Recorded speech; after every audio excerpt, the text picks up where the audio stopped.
Hi, it's Grandma. Today we're going to read How the Grinch Stole Christmas by Dr. Seuss.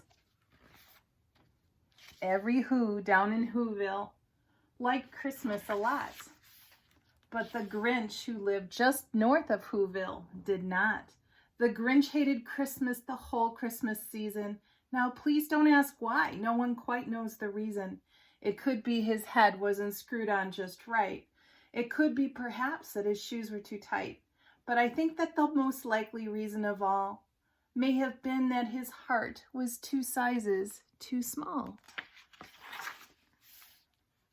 But whatever the reason, his heart or his shoes, he stood there on Christmas Eve, hating the Who's, starting down from his cave with a sour, grinchy frown at the warm lighted windows below in their town. For he knew every Who in the Whoville beneath was busy now hanging a mistletoe wreath. And they're hanging their stockings, he snarled with a sneer. Tomorrow is Christmas, it's practically here. Then he growled with his Grinch fingers nervously drumming. I must find some way to stop Christmas from coming. For tomorrow, he knew, all the girls and the boys would wake bright and early. They'd rush for their toys. And then, oh, the noise, noise. That's the thing that he hated, the noise.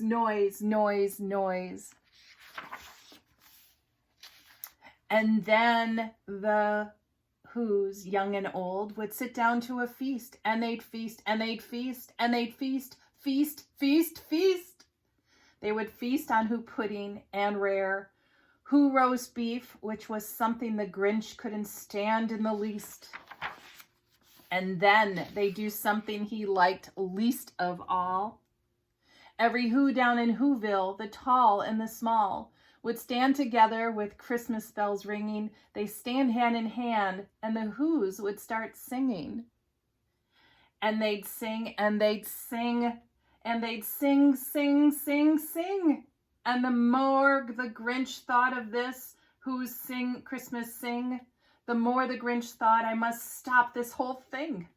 Why, for 53 years I've put up with it now.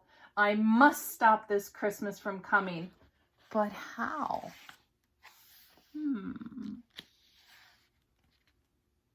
Then he got an idea, an awful idea. The Grinch got a wonderful, awful idea.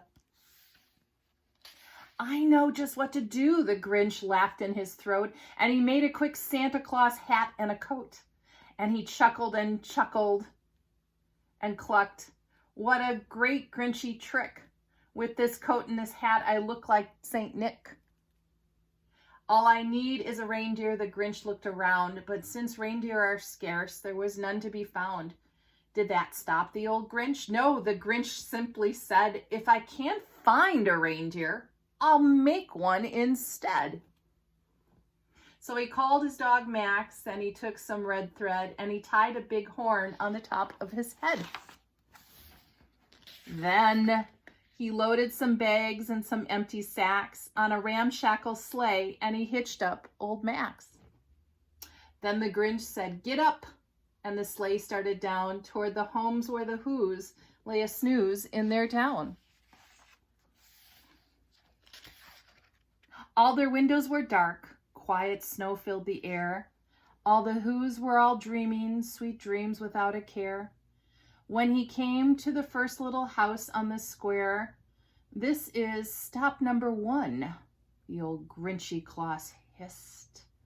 And he climbed to the roof, empty bags in his fist.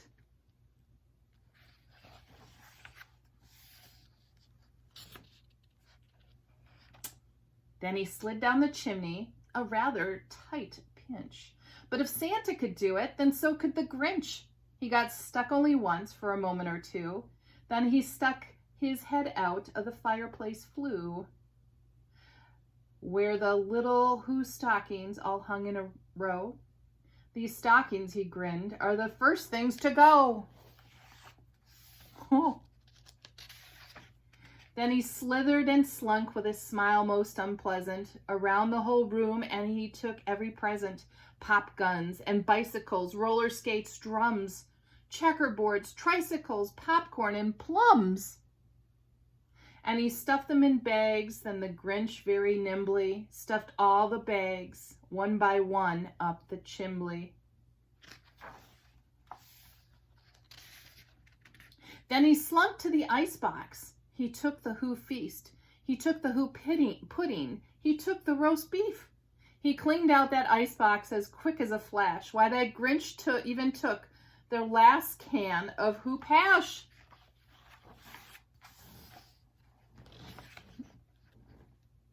Then he stuffed all the food up the chimney with glee, and now, grinned the Grinch, I will stuff up the tree. And the Grinch grabbed the tree and he started to shove when he heard a small sound like a coo of a dove. He turned around fast and he saw a small Who, little Cindy Lou who was not more than 2.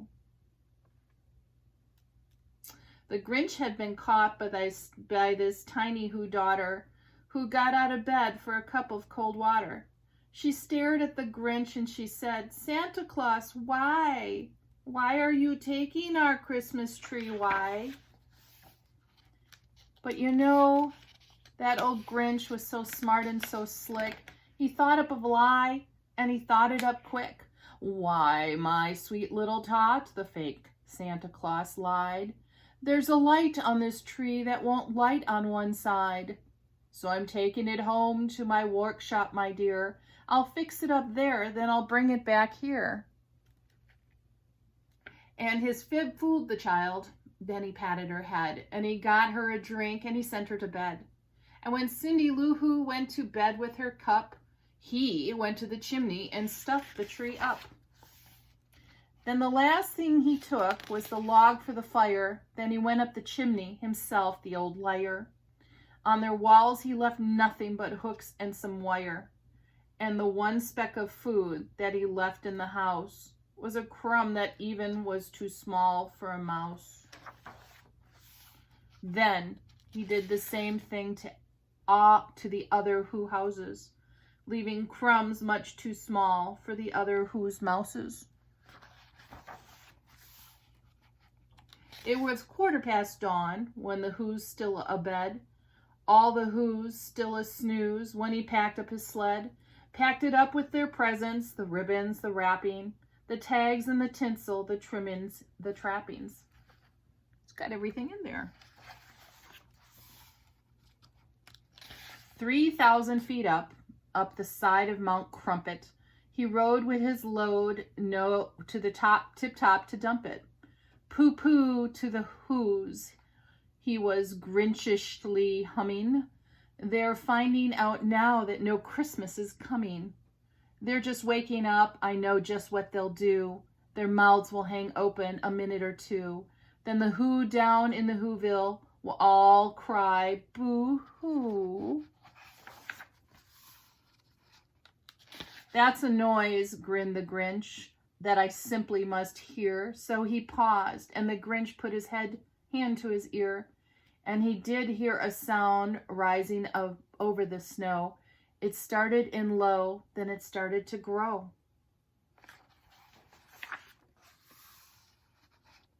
But the sound wasn't sad. Why, this sound sounded merry.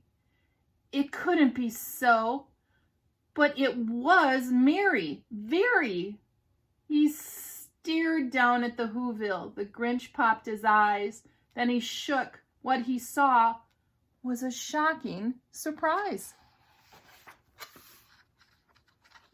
Every Who down in Whoville, the tall and the small, was singing without any presents at all. He hadn't stopped Christmas from coming. It came. Somehow or other, it came just the same. And the Grinch, with his Grinch feet ice cold in the snow, stood puzzling and puzzling. How could it be so?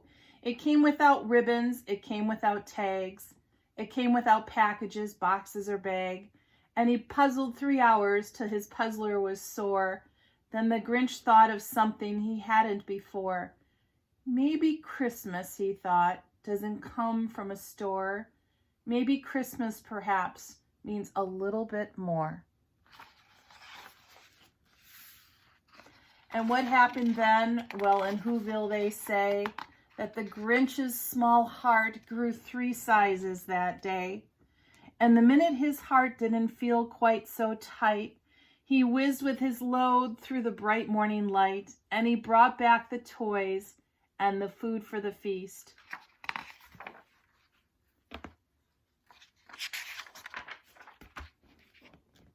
He himself, the Grinch, carved the roast beef. How the Grinch stole Christmas.